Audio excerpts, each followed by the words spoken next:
Is my screen currently sharing? Yes. Thumbs up. Cool. So guys, for the last 2 weeks, we've been working in the Design Thinking in Africa program, which is a partnership between the 5 institutions, American University of Cairo, Hasuplatna School Africa, Ashesi University, University of Nairobi, and KNUST. And yeah, we've had students from all 5 institutions working very hard on learning the design thinking process and also working on a real world challenge. Just as a quick recap, we had our project partners from UNICEF, YOMA, and the Africa Drone and Data Academy, who have partnered with us to give us a real world challenge for all of us to actually work on, find the real world problems that are existing in the space. And the challenge that the teams were actually working on in this program was, how might we leverage existing tools and technology to build climate resilience for African communities affected by climate change in a world where building climate shock resilience through NGOs provides access to vital tools, but over-reliance can compromise a community's independence and ownership in disaster response. In response to this, all of our participants have been working very hard on this design challenge by using the design thinking process. They spent a long time working in the problem space where they were understanding the challenge, understanding the users, and also reframing this challenge into a specific user's point of view. Following that, all of our students have been working on solutions that they can create, coming up with very cool and novel ideas, and then also creating prototypes for them to actually see how the users would actually use these solutions. And they also got to test it with a range of users. So what we're going to be seeing in the final presentations are these solutions. And all of these, again, are responding to these very human problems in a user-centric way. We've asked that our students adopt many of these mindsets over here, and we're going to see if any of them come to light as we actually start to present as well. So before we get started with the presentations, I'm going to just ask that Karen, our project partner from UNICEF, maybe just say a few words before we start handing over to the first team. And yeah, Karen, over to you.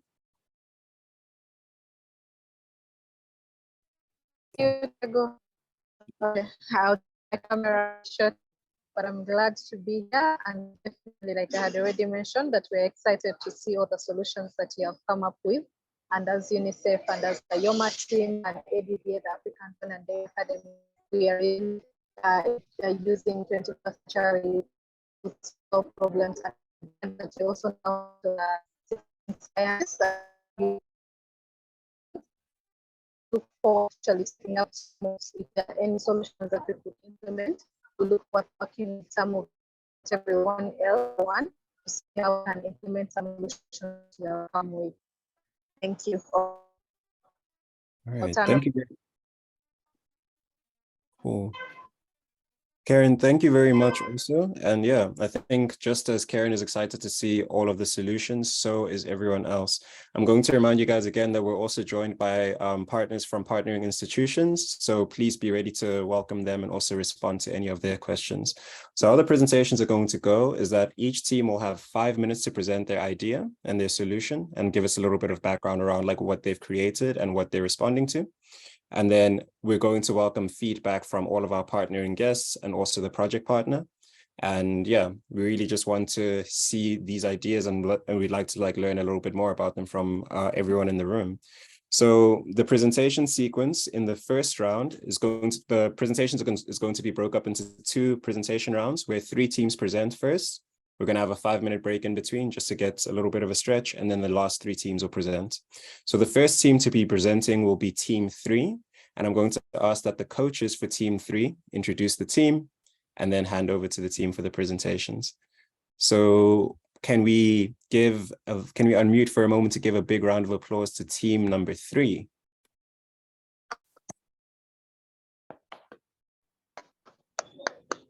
Yeah, over to you guys.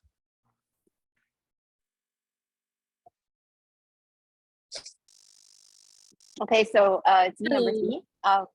Yeah, it was my privilege to.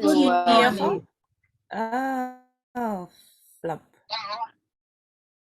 Hello. Good.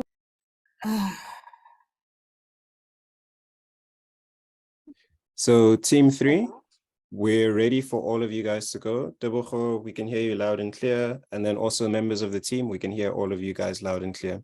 We welcome you to unmute and give yourselves the start that you, yeah, let's just go. I think we're quite keen to see what you guys have made. So over to team 3, and yeah. Okay. Okay. Let me introduce It sounds like my connectivity is happening. first. Sure.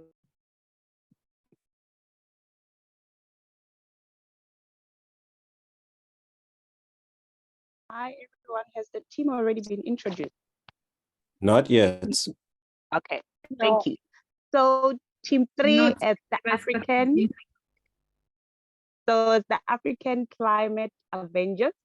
So we have Rana, we have Padia, we have Nicole, we have Rachel, we have Brian, and last but not least, we have Khadija. Over to you guys. Thank you so much, Bogo. So this is Rana, this is our team. We've been working through the past 2 weeks to figure out a solution that fits with the inputs we've been given by the interviewees. We realized that climate change affects different people differently according to where they are, when they are there, how they're living, their living conditions in general. And so we also got the input that women and children are basically more prone or more affected by climate disasters. And one of the main issues we realized was that basically women and community members in general do not have pre-warning, so they're not able to evacuate or take necessary precautions or plan ahead. So our idea, inspired from that issue, is to create a push notification system that would send out SMSs, radio announcements, TV announcements, even announcements on social media to highlight that there is a flood coming or a specific natural disaster coming up. And also this SMS or notification will have like it will include a website called Stay Safe. And this website will include all the extra information that they need, including a checklist of what to take while evacuating, including the safe zones, and whatnot, and including also how to respond and ask for help, etc. And then we went through another round of interviews that we iterated based on that. And Khadija, my colleague, will walk you through the comments we got and how we iterated the feedback accordingly. Khadija, over to you. Thank you, Rana. Hi, everyone. So from our second round of interviews, we got a lot of valuable feedback. And one of the main pointers was that with our push notifications, notifying people in advance about natural disasters, we also wanted to include radio and television. But because Africa is prone to load shedding, electricity isn't available 24/7. So we decided to implement sirens as well, so that when there is load shedding, people would still be able to know that they need to evacuate. So there would be 2 different sirens, so they would each have different sounds. So one siren would go off early, so around 2 to 3 days in advance. And this will have a different sound to notify people, okay, it's time to get ready to plan and to evacuate. And then there would be a second siren with a different sound, which would be implemented a few hours before the natural disaster occurs. The next point is that we were told to include a lot of map data, so including safe routes that people could take whilst they're evacuating, and also routes they could take to get supplies and go to the hospital or buy their groceries, so that people are able to do their day-to-day activities after the natural disaster occurs. And the last point would be, we were told to implement a checklist, which enables people to take the necessary things that they need, because when you're evacuating, you're in a sort of like a panic mode, so your mind isn't clear. So we'd have an app that has a checklist so that people could just refer to that when they need to evacuate, so they don't leave any valuables behind. A challenge that we do have is that with regards to map data and the checklist, people who don't have smartphones, they won't have access to that information. They'd only get the basic warning for pre-evacuation. So that's the only problem that we have with our solution. Thank you, everyone. Thank you to my team. I'm going to hand it over to Rana. So she will read what our post-notification evacuation would look like.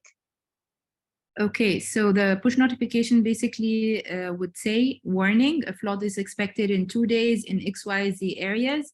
It's level 10, very hard, going to last for an average of 4 hours. Please take precaution by evacuating the areas and go to XYZ safe zones. Take the necessities only. For help, call 911 or the equivalent number in the country. And visit staysafe.com to know the necessities, how to respond, stay safe, and ask for help. That's it from our side. I hope we didn't bore you, and I hope you enjoyed our presentation. Thank you to everyone, and special thanks to our team and our coaches, to Bogo and Hiba. Thank you so much. Oh, can we please give Team 3 a round of applause? Virtual rounds of applause, and mute if you're ready for other rounds of applause. Okay, so I would like to welcome the line you wanted to add. I'd like to welcome any feedback from anyone in the audience. I think project partners, and then also our guests as well. And then from the team, please be ready to respond to any of the feedback. We have just about 4 minutes for feedback.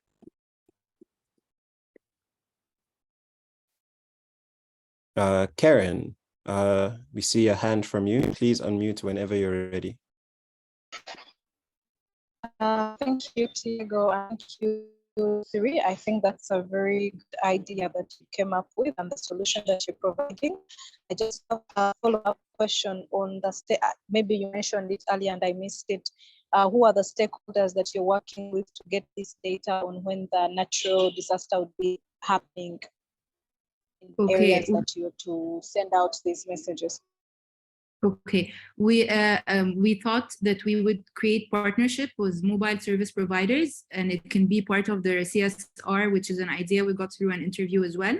It can be part of their corporate social responsibility that they send out these messages for free as a text message to everyone. We also thought we would do a partnership with a weather forecast expert or an app that provides reliable weather forecast information, because we also got the feedback that some of the like weather forecasts and so on are not so accurate, so people might not actually trust it. So we are going to find in each country which is the better application or what place they go to find out what the weather is going to be like. We're going to partner with them so we can get the insights. And that's basically how we're going to be sending it out. I hope I answered your question. Yes, you did. Thank you. Thank you. Oh, we have just over 2 minutes left, and we'd like to welcome feedback from any of the partners here in the room.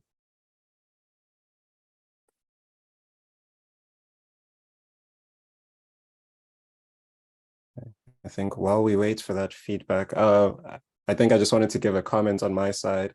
Very recently while traveling, I was in an area where there was a bit of a disaster, and the response sounded just like your solution. So what I experienced is that, like, I just got a notification on my phone. I couldn't close it. It wasn't an SMS. It was just like a push notification. And I think it was sent out by the local government at the time. And then it said that, hey, there's gale force winds and you shouldn't go outside. It was like a red alert. And the way that it played out sounds so much like your solution. That like your solution really just, it just feels viable. It seems like the infrastructure is there. It's being done in other parts of the world. And it makes me wonder, like, what would the gaps be for us to actually run it here within our context? But yeah, I think that's my very quick comment there. There is a comment in the chat from Hoda. She asks, do you anticipate working with the government, or will this idea, do you anticipate working with the government on this idea, or would it be privately run? And maybe you can respond out loud. Sure. I said for sure with the government because it is a trustworthy source of information, and also to get access to the different channels like the radio, TV, and even the sirens.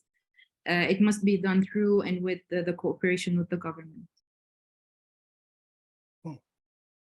So thank you from the team. We have just about 30 more seconds if there's a last question or a last comment about this presentation.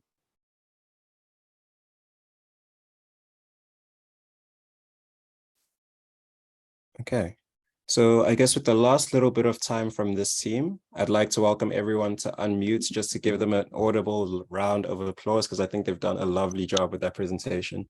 Congratulations to the team. Thank you, guys. Thank you, guys. Guys, can we say the line? Sure, go ahead. Avengers assemble! She's been wanting to do that forever. Oh my God. Wonderful job, We're guys. calling ourselves the Avengers. Thank you guys. Thank you, guys. So, Back to our big thanks to the Avengers, and I think you guys have done a lovely job with the presentations. I'd like to hand over to the coach for team number 6, and we'd like to invite you guys to give your presentations, letting us know the problem you found and the solution that you guys have found. But over to the coach for team 6. Yeah.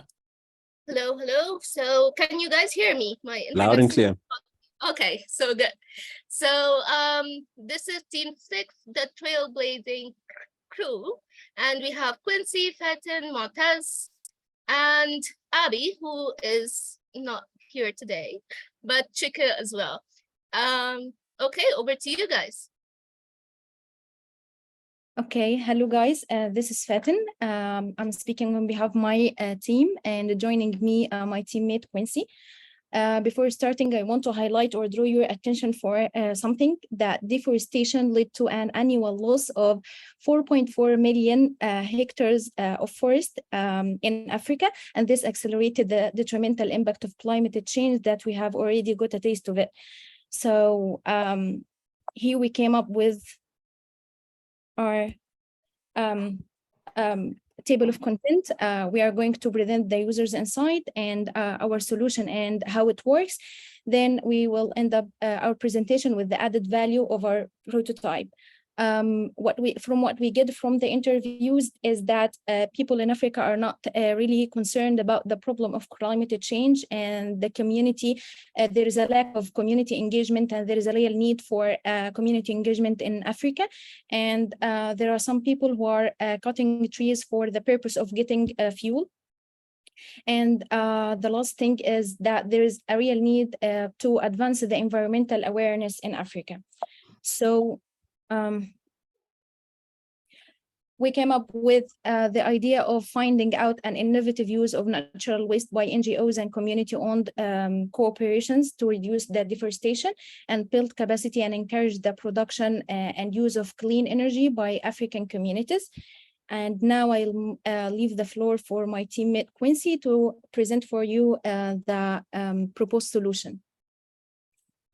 Good afternoon, everyone. My name is Quincy. I'll be taking the second half of this presentation, focusing on the solution, how it works, our stakeholders, and any added value. So the solution that we came up with was to, first of all, we are focusing on reduced deforestation and waste management for African communities. We focused on using natural, agricultural, and municipal waste to generate fuel for the local communities. The location that we selected for our study was Malawi in Southeastern Africa. And what we basically mapped out on is that we will be using municipal waste to generate fuel, using a biodigester.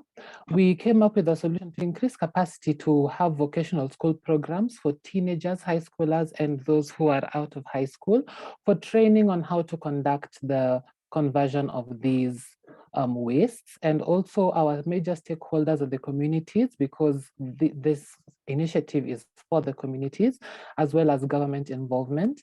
This is an opportunity for us to have income generation for those who cut down trees for purposes of income. They can be in line with the collection. They can be there for the collection and transporting of the municipal waste and of the agro waste to the points where the biodigesters are. And overall, the community is going to have environmental awareness on the detrimental, how they are how they are causing detriment to climate in their communities. And yeah, for the added value, you can go to the next slide, please. Added value is job opportunities for the locals.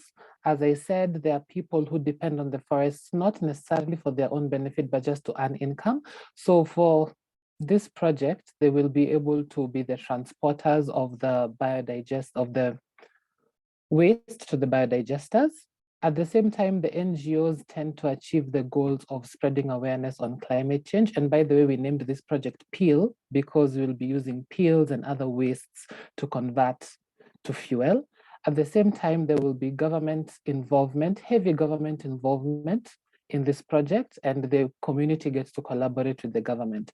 With that, I'd like to end the presentation there with many thanks to my teammates, Abiodun, Chika, Motas, Fatin, and many thanks to our coach, Kasmat. Thank you.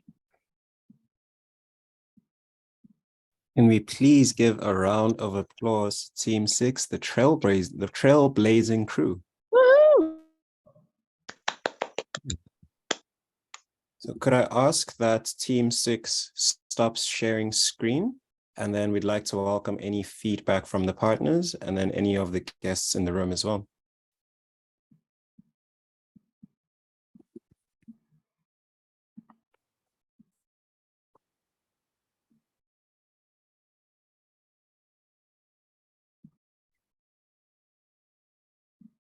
Okay, Karen, over to you.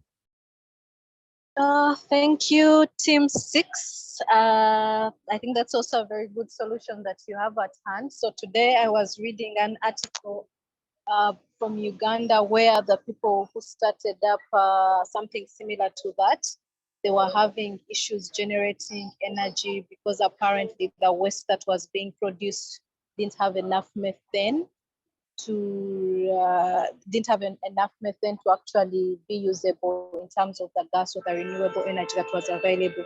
So I'm wondering, how do you intend, if such a thing came up, that the waste that you're getting or that you have access to does not have sufficient energy to actually generate something, that clean energy that is usable?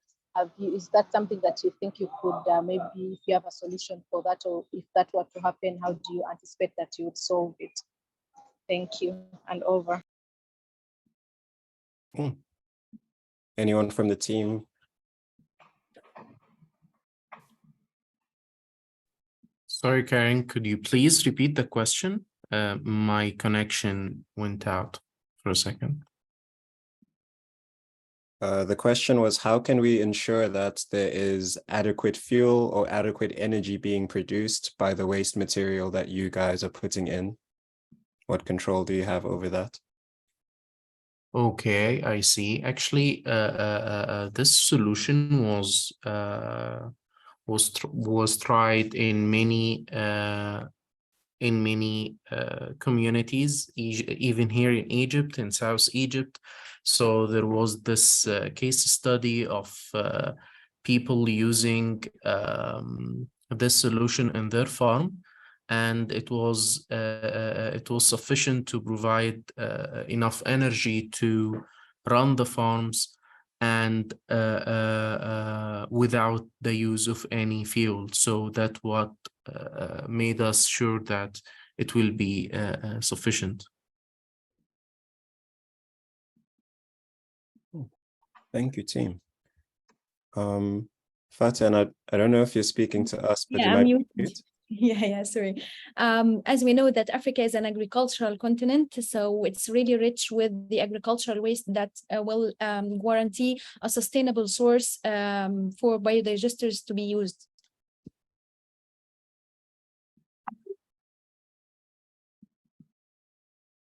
Yeah, I think that's a very well considered use of the farming ecosystem as well. I think we'll welcome once more any feedback from any of our guests as well.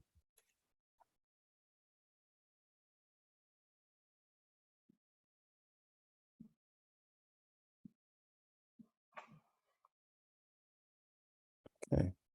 I think my one question would just be, if you guys were to start this project in the coming week, what is the base level that you guys would start it at? What is the very first version of this that you guys would push out? Actually, biodigesters can be as simple as just a compartment or a box with bio-waste in it and some bacteria to help. So just the most simple way to use it. However, we just need some technical modifications of so some concrete boxes, just to ensure that there is no gas leakage that could compromise the health and safety of people around. Cool. All right. Team Trailblazers, I think we'd like to give you guys one more round of applause because you guys have done a very lovely job with the presentations. So thank you very much for all the hard work. Thank you very much for the well-considered solution. And yeah, we look forward to seeing what V1 might look like at some point. But yeah, there was one final question. I think we only have 30 seconds left from Karen. She had asked, are you guys using mostly agricultural waste? I think touch on that one before we wrap up. Yeah. Quick yes from Quincy. It's mostly agricultural waste because that one is the one that is mostly at our disposal as Africans, you know, banana peels, potato peels, dried leaves, rotting vegetables, and the like. Those are the ones that are most at our disposal. Municipal waste might be too hard to track down and to collect. So agricultural waste is going to be the primary focus. Yes. Perfect. All right.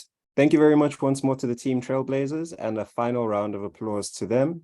And can we also give a round of applause to Team 2 as we start off with their presentation? I'd like to welcome Kirsten to hand over or to introduce the team. And yeah, I think really keen and excited to see Team 2. Hi, everybody. This is Team 2. I'm going to hand it over to Solomon. Hi. Good afternoon. So during this challenge, we conducted insightful interviews with climate change experts from diverse contexts. So among the wealth of experiences that they shared with us, we honed in on a compelling issue that was shared by a researcher and a sustainability expert in the built environment. So it came to our attention that in their world, new local construction projects often boast about positive impact, but neglect accountability for potential harm they may cause. So this was our challenge, to foster pride and ownership of sustainable building practices within the local community. And this problem actually resonates deeply with our intended user group. It stems from our unique interviews and drives us to reach out to those with negative attitudes towards sustainability. We believe these communities are most affected by any negligence. Yeah, so thank you for having us once again. I'll hand over to Teresa to walk you through our groundbreaking app that will help address this problem in the community. Hello, everyone. I hope you can hear me. Am I audible? Okay, thank you. I am Teresa Tieno. I'm here to introduce you to our solution, breaking coastal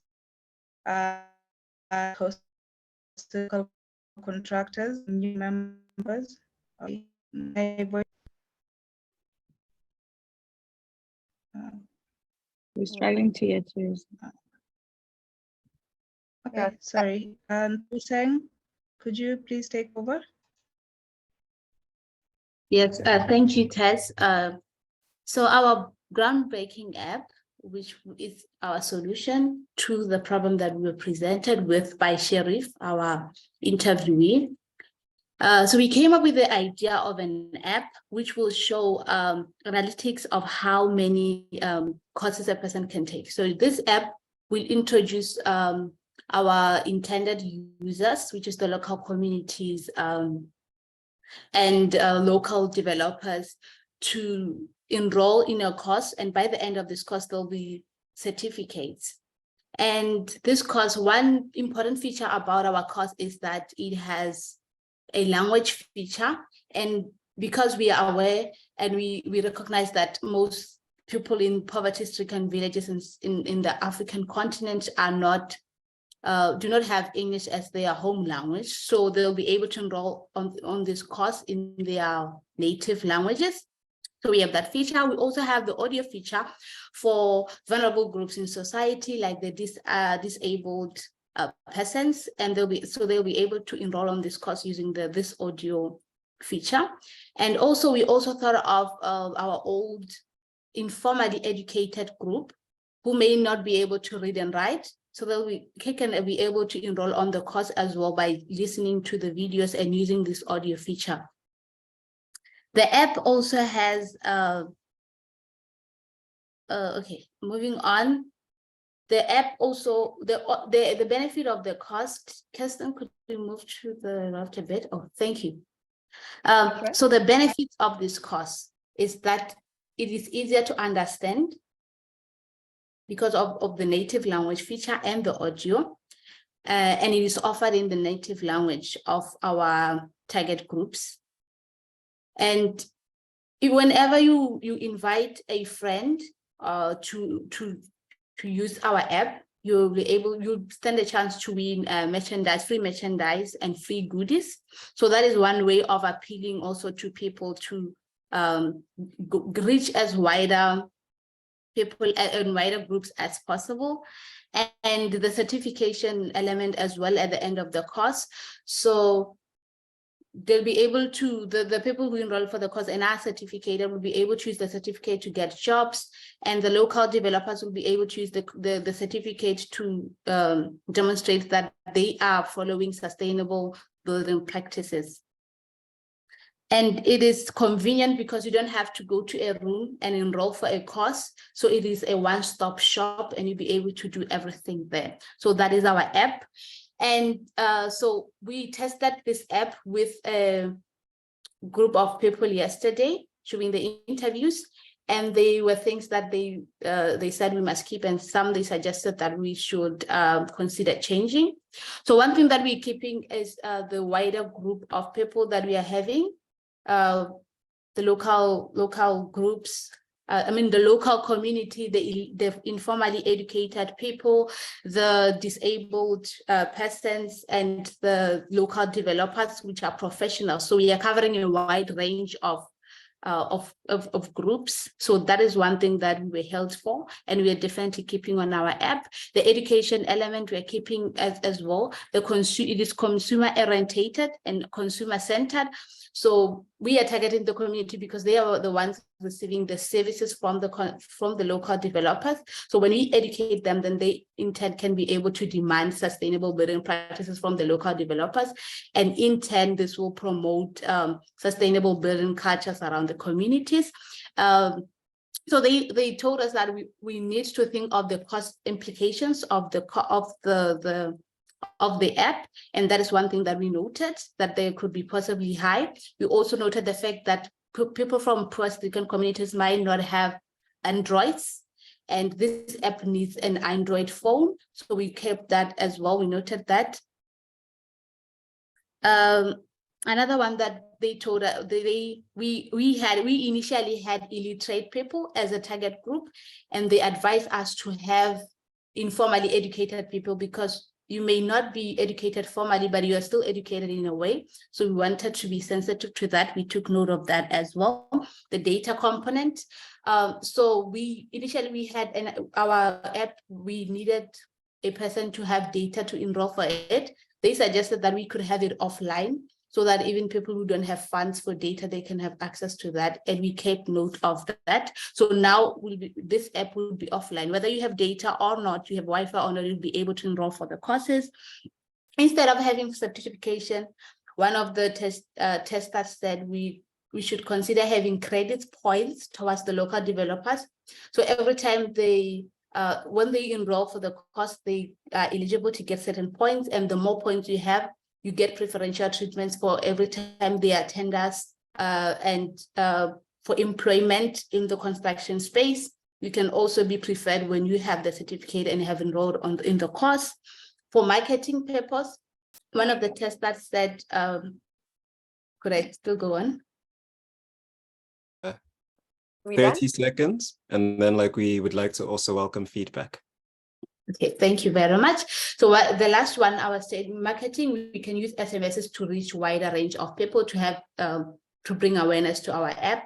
So I would like to thank my teammates, our coaches, and everyone who contributed to our idea. And we're sorry for the technical issues for Tessa. She really wanted to present, I must say this, and I hope she feels better because she's stressed where she is. Thank you. Woohoo. We give a big round of applause to Team 2 Maestro with their wonderful, wonderful solution. Okay, let's remove the spotlight. And yeah, I would like to welcome any feedback from everyone in the room. So feedback from our partners, and then also from any of our guests.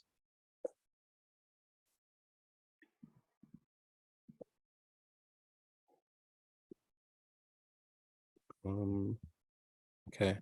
I have one quick comment after. Oh, Mikhail, I think I see your hand there. Mikhail, go ahead. Thank you. I hope you can read me. Currently, and apologies for being late.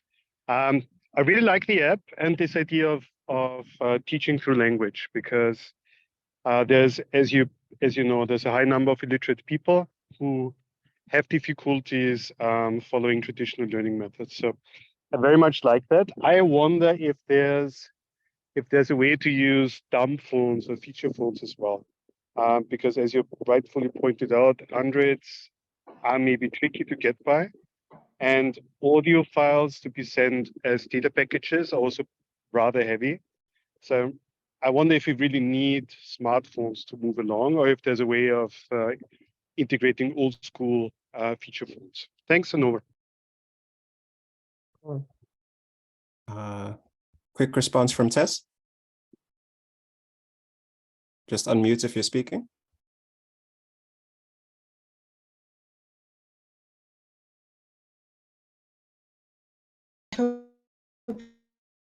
Okay, Tess, we can hear you now. Please go ahead. Okay.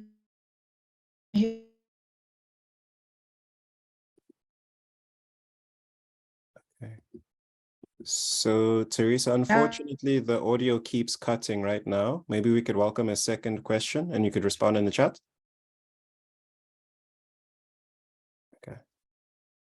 I can try to answer this question, and Tess will add.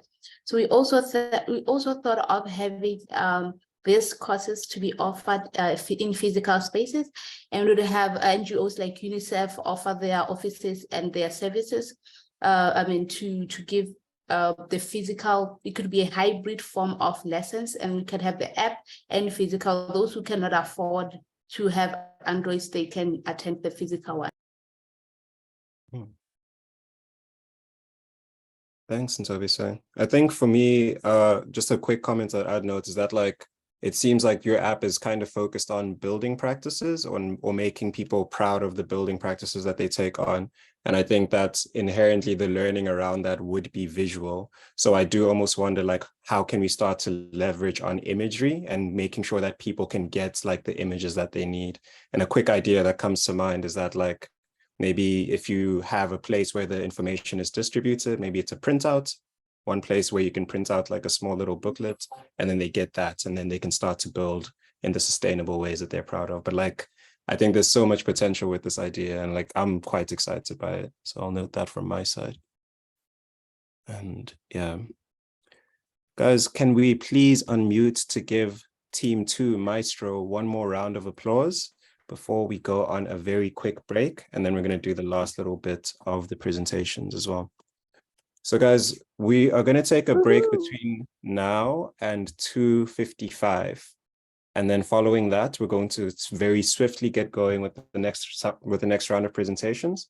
Please be ready in the background because the presentation order will go team 4, team 1, and then team 5. But we will see you guys at 14:55 CAT. Cool.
Right.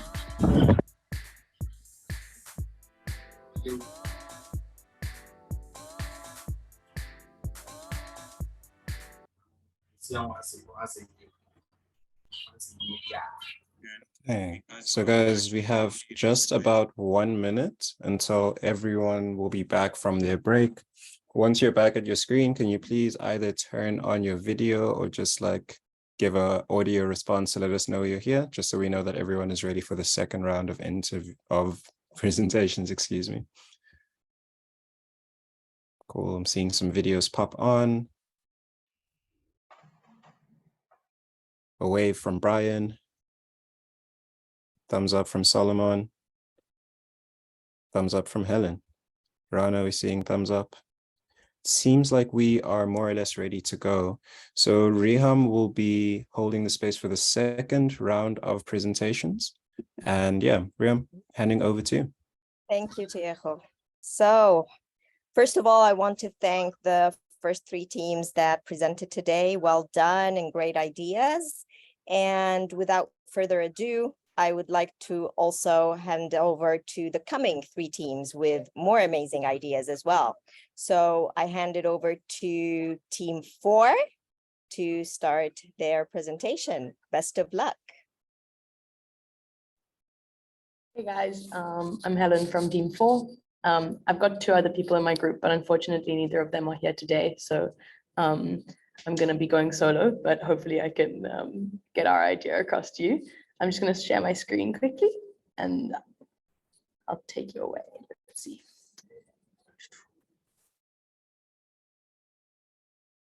Awesome. Can you see my screen? Yes. Marisa? Okay, cool. Amazing. So I'm basically going to start off by introducing you to the problem that we found. So initially, when we were speaking to stakeholders and people we were interviewing, we saw that there was a huge reliance on agriculture in a lot of rural African communities, and that these communities are really vulnerable to climate shocks, especially in terms of food insecurity and also just losing their livelihoods. So when things like floods come or drought, it can be really bad for these communities. So we've seen that there are lots of organizations who are trying to help. They come in with great ideas. They're able to give resources and advice and implement early warning systems. But the problem is that these are really dependent on funding and also on management from external things. So while they can have a great impact, when these programs have to be removed, slowly we lose all of the impact and the communities are left in the same place that they were before, which isn't very nice because they're really vulnerable to floods and drought and the kind of things it can do to their farms. So we saw that food insecurity is a major impact of climate shocks and that early warning systems can help reduce the damage from these climate shocks. But most of the climate shock initiatives weren't self-sustaining enough or collaborative enough to keep going. So when the programs ended or funding ceases, the impact of the project also ceased.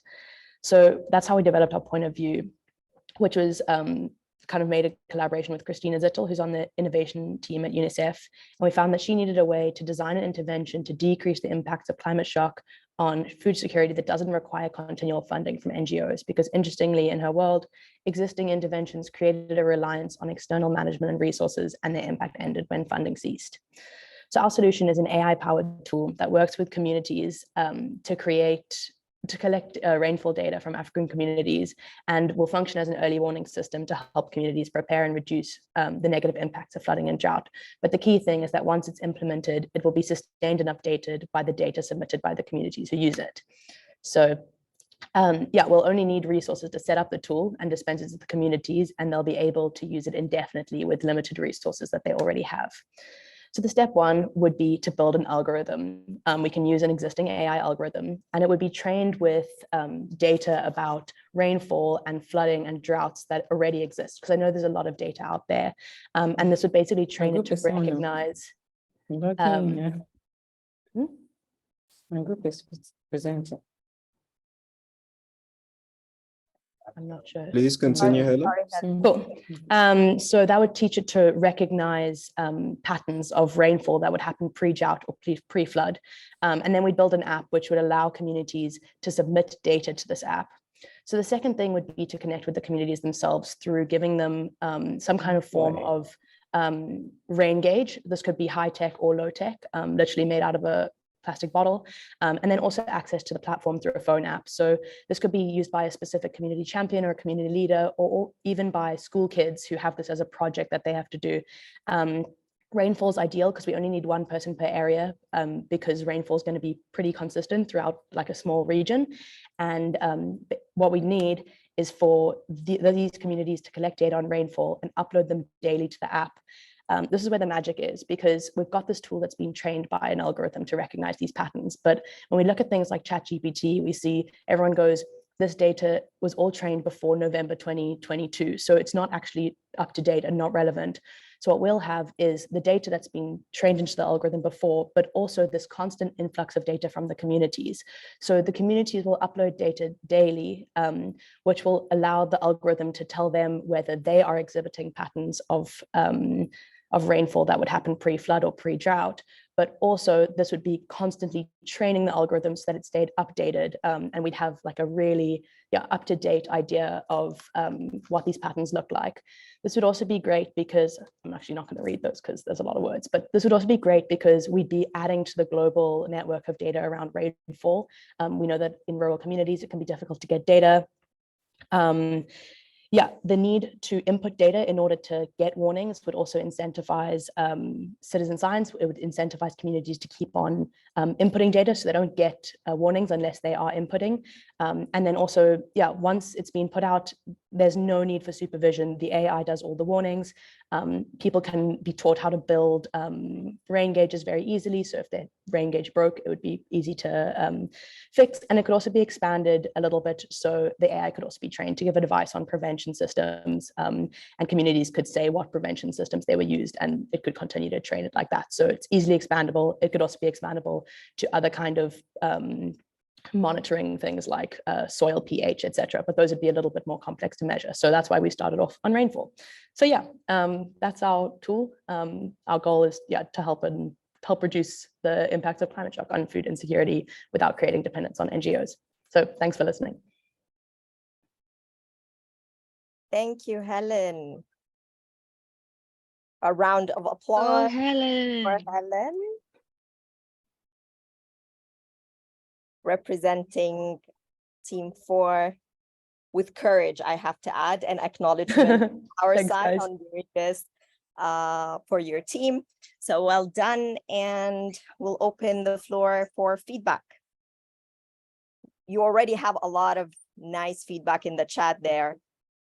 So great visuals, lovely slides, coherence, amazing work. So anyone would like to unmute and give Helen feedback? Tiejo mentions that I like the potential for you guys seeing AI for data analysis. I wonder if you guys could also leverage the AI to create a call to action. So for example, if water levels are low, what actions can it recommend the locals to take? Awesome, that would be cool to consider. Okay, cool. Michael, question there. Michael? Sorry, I didn't go for the German pronunciation of my name. It's okay. Thanks for the presentation, really cool. I especially like the part with the training data, because that's what we see a lot, that there's training data missing for a lot of AI algorithms. And there is, this whole wider concept of ethical use of training data. And you probably heard of this AI software in the US that's more likely to label Black people coming from poor communities as potentially high crime or felony convictors. And it's good if we look at training data also from a global South perspective and see how we can use it, collect it, and then analyze it. And the second part is, I was wondering if there's potential spillover, how we could use this information collected also in other use cases, because water is obviously key for a whole variety of issues linked to survival of the human race. Did you think about anything else that you could link up? Thanks, and over.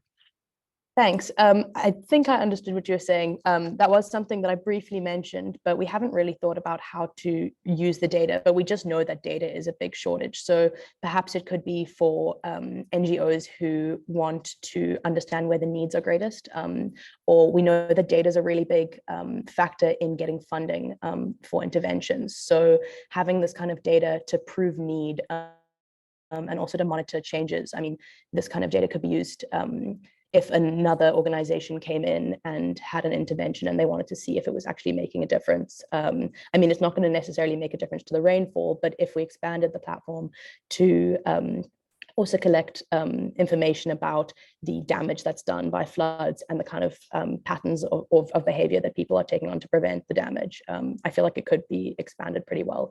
But I guess the data for whoever needed it, it could just be a great data collection tool. All right, cool. We have also 1 minute for more feedback. You have another question in the chat. Would there be training on how to use it together with why they need it? I think that'd probably be important. I think what's nice is that we've actually detached this from a need to understand climate change as a wider concept, because I think people understand that flooding is impactful and flooding is dangerous, and they understand that if they prepare for flooding better, it'll have less impact. So we saw there was a big problem with communities understanding the concept of climate and the concept of climate change, and we don't think they'd need to understand that to understand why this would be valuable. It could be helpful to have on the ground implementation with an NGO, training community leaders, but it could also be something where like word of mouth spreads it. People download the app and the app starts off by showing you how to make a rain gauge out of a plastic bottle. So there's a lot of different ways we could do it, I think. But yeah, I guess it just depends on how hands-on one wants to be. Maybe at the beginning, it would be useful to have hands-on implementation. But if we wanted to make it a fully self-sustaining program, then having something that was built into the program to train people and letting it spread by word of mouth could be really powerful, I think. Cool, thank you, Helen. All right, so I think that there are more feedback for you and the team on the chat, and another round of applause for Team 4, and also introducing Team 1 to take the floor.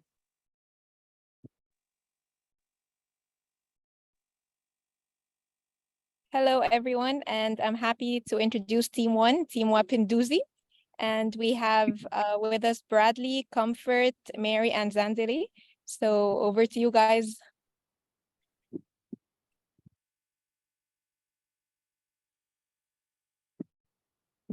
Okay, so my name is Mary, and as Faria, our facilitator, said, we're Team Wapinduzi, and we were looking at how to leverage existing tools and technology to build climate resilience for African communities, and in the same breath, reduce over-reliance on, let's say, foreign aid or NGOs that provide the assistance. And so we were looking at regional mapping and climate disaster response.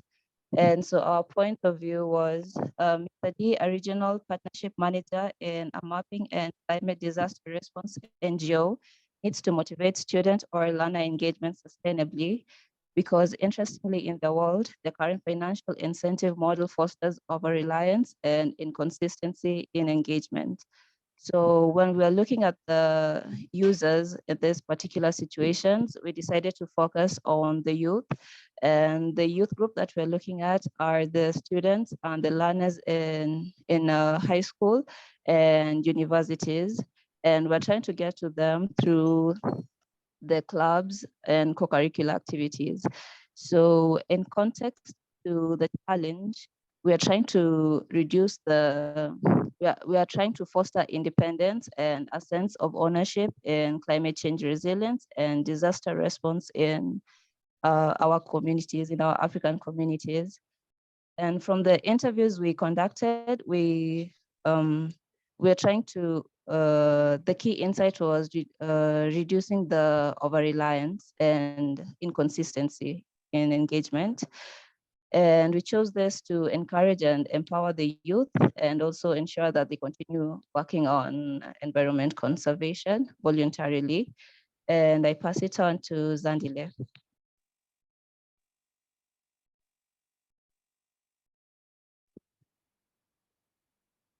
Zandile? Oh, hi guys. Sorry, I muted myself. I didn't notice. So I was saying, our concept was to design a reward system for students in South Africa using clubs and co-curricular activities with partnered schools to increase youth engagement in climate change resilience by educating them on how to best maximize on existing tools and technology to map and storytell, where they will gain stars, credits, public recognition in school or community media, and use rewards for participating in the initiative. How does our idea work? The NGOs will be the ones that will approach the schools and try to create partnerships with them, including the already existing clubs within the schools, in high schools and universities. The teachers will then assign the students projects related to climate change issues, and they will embark on full trips and work with projects based on these climate change challenges. In this way, the students will be able to be engaged with the climate change challenges related to the areas. And through this program, the students will then be able to learn about drone technology and OpenStreet mapping and use them to engage with the community. The students will then be recognized by the school with photos, and they will also be able to earn credit for their participation. They will also earn stars every time they contribute and engage with the community, which will result in extra credit and benefits. Our user is the South African youth, high school learners and university students, along with the NGOs. We believe that the youth will love this program because it seeks to empower them to take initiative in becoming change makers and gain a sense of purpose in being a part of the solution making in their communities. And we also believe that this idea will be appealing to the NGOs because it ensures that community objectives are met, and that community engagement is one of the most important factors in achieving NGO goals. I will then pass over to my colleague, Comfort. I think we're out of time. I think it's 5 minutes already. Yeah, just take the full minute. Oh, okay. Well, Dudley has said it all. Basically, what we try to come up with is an academic credit system that would achieve voluntary and engaging youth in the environment. We don't think that the financial system, which we found during our interviews, is a sustainable model. So we decided that it's best to come up with other models. And this is what we have come up with. Students will get credits. It has to be compulsory that every student participates in one form or the other. It could be, going on trips or investigating. It could also be done through assigning different tasks to students, such assignments and so on. But it has to be a compulsory engagement. And I think that's the way we somehow achieve that engagement, and also model it to them that it's not all about money, and you should not be paid to care about things that matter, such as your environment. All right, round of applause for the team. Well done. All right, cool. So floor is open for feedback. You already have some feedback in the chat. So Khadija says, this is a good idea. What you could include as part of school projects are community gardens and bring in people that can teach students to be self-reliant, growing their own food, how to reuse materials such as plastic and so on. Also, Marissa says, I like the innovation on other models and incorporating it to youth learning and awareness while addressing other systems. All right. Mikhail says, I like how you link the learning of students to benefit the communities. Excellent. If you can stop sharing the screen, and I'll ask everyone if you have any also more feedback for the team.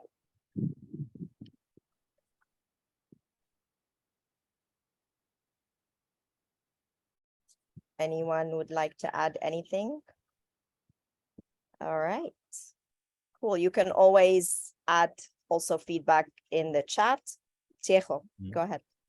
I think an interesting mode of like incentive that we have, just like in current gen, courtesy of social media, and that is just like it's cool to share if you're doing something cool.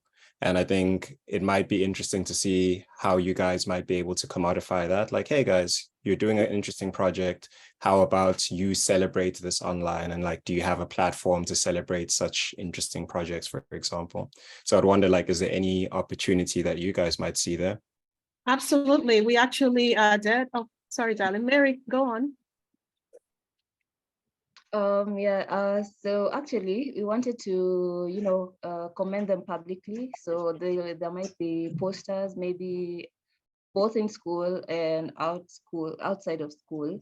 So that will encourage participation, and maybe if the community in general gets to see this, they might want to also participate and take part in the initiative. And the other rewards that you are looking at are maybe they will be given stationery, maybe they'll be given books and pens, depending on how they participate and how frequently they participate. And other students on seeing this, they will also want to get the gifts, so they'll end up participating more. Yeah, I think even just like a low level version of it is just having a hashtag. And if like everyone in the continent is participating, they're like, hey, show your cool intervention on your hashtag, or show your participation on the hashtag. That could be like a fun way to build community around it. But I really like the idea so far from the team. Thank you guys. Yeah, absolutely. May I just add, we also have it, I think probably we just didn't mention, we had recognitions perhaps in schools where so for example, at my university, AUC, usually you will see some, pictures of students who are doing amazing things, who are having, so we can have something like that, like small billboards and also sets. We can also have that, at the community level, where we have magazines and so on, and sort of recognize the youth who are doing amazing things. So yeah, that's part of it too. Thank you, everyone. Round of applause for the team. And last but not least, I leave the floor to Team 5. Hi everyone, this is Team 5, Team Polpo. And the team is made up of Farah, Ali, Millicent, and Sabrina. So now I will hand over to Ali to get the presentation started. Hello, everyone. Just a second, it's loading.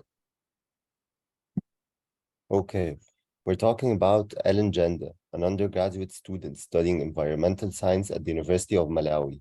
She is passionate about helping members of her community on issues of environmental justice. She needs a way to help community members act proactively to mitigate the risk of flooding and alleviate their fear of losing their households. Because interestingly, in their world, placemaking is more important to them than the risk of flooding. I'm handing over now to Farah. Thank you, Ali, and it's a pleasure to be presenting here today. Before I can explain further our idea, I would like to share with you a short video. So I'll stop share and share the screen again so it would play. And here we go.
Thank you, everyone, for staying on board. And so basically, our solution is about a citizen-led mobile app to empower communities affected by climate change impacts.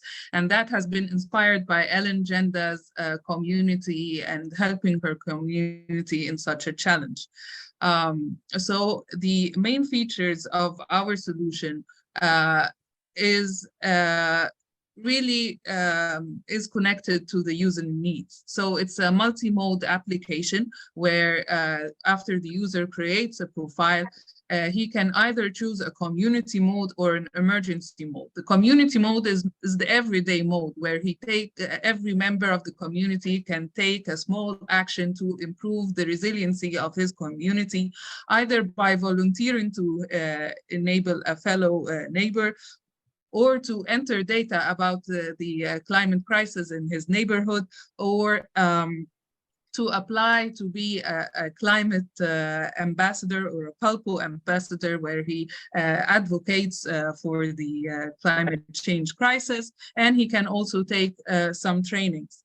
Another really important feature of the app is for landowners, because we have identified the need that people affected in the high-risk flooding region, for example, which this scenario can be replicated to other terms, they don't want to move out because they fear that they will lose their land. So by sharing their location and updates on what is happening, this creates a database that is generated that can track the users, and over a long time, this would act some sort of evidence where they could use to improve their tenure situation. On the emergency mode, we have seen the video of how a rescue kit is supplied by a drone for the community members. And there are many other features that as a team we have discussed to how to create emergency routes, for example, for children by drones, that they can have an escape route, a checkpoint, and to be more safe. And also during the feedback session, we have received this is a smartphone. What about people with low tech access? So this is why we thought that maybe we could create a hotline number for people to call in times of emergency, and also they would receive this kind of help. With another important feature that I don't want to miss, and this is of how incentivizing the community, is that having a bonus metric. The more they are active on the map, they are more they can earn points and they redeem it. And I would like to talk to you during the feedback session on more important features and how the financial model of this app is important, and also the environmental assessment data that encourages the community members to combat the climate crisis. Thank you very much. Well done, team. I'll ask you to stop sharing, please. And I open the floor for feedback. Lots of clapping hands going on there. All right. Any feedback for the team? Mikhail. Yeah, thanks so much. Really like the presentation. Love the idea of having a comprehensive drone delivery network out there. We're working on it. First, we need to train people at EDD, and then we need to convince somebody to give us millions. But working on it.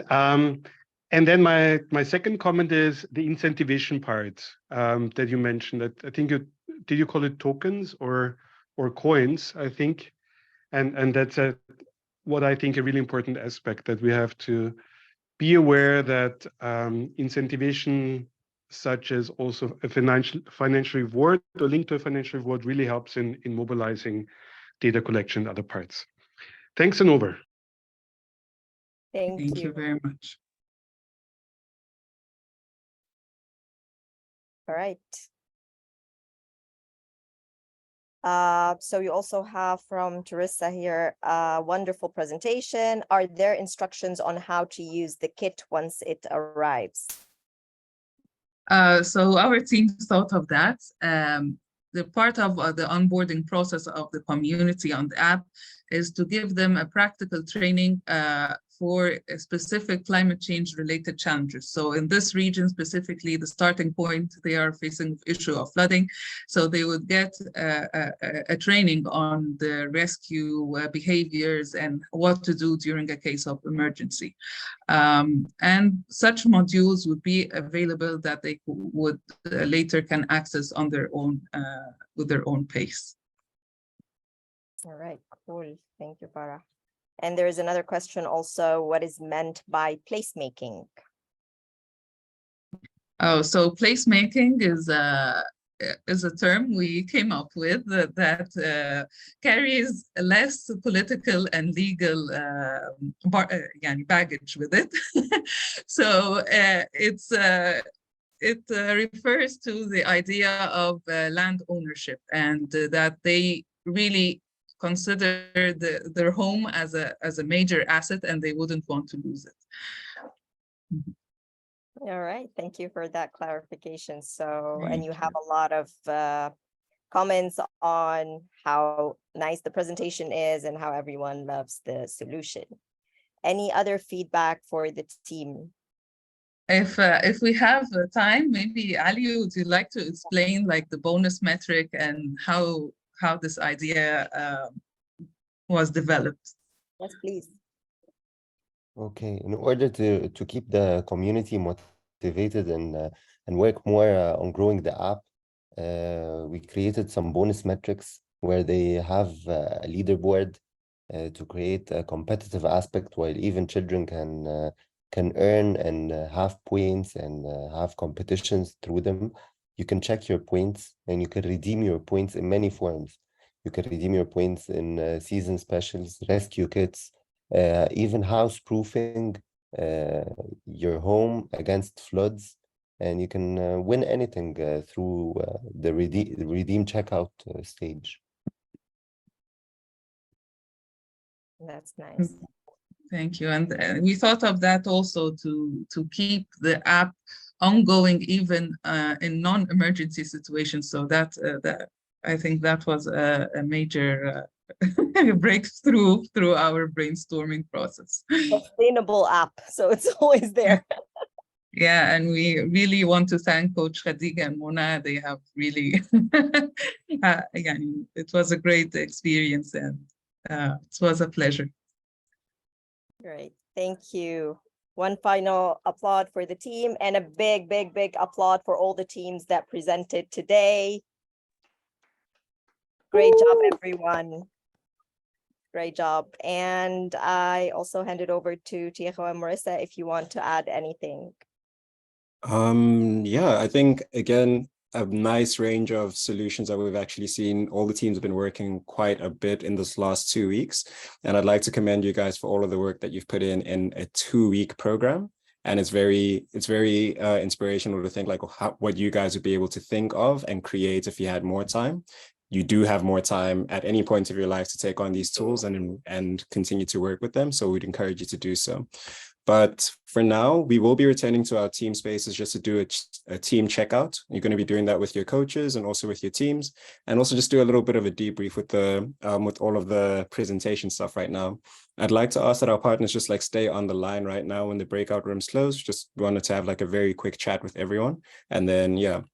But for now, breakout rooms will be opening. You're going to be in your team space with your coach, and yeah, celebrate the really cool presentations that you guys have just done. We'll see you guys at the end of this last little block. And yeah, let me open up the rooms and we'll see you guys just now.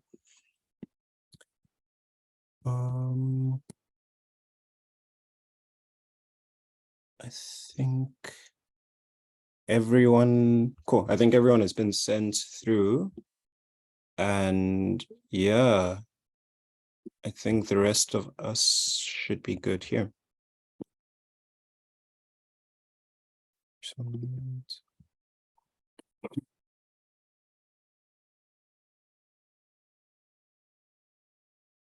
Okay. I think everyone that's meant to be here is here. But yeah, I think on our side, we really just would like to thank everyone for making time for the presentations again. We have recorded everything. I think maybe, can we stop the recording? Is it still recording in the background?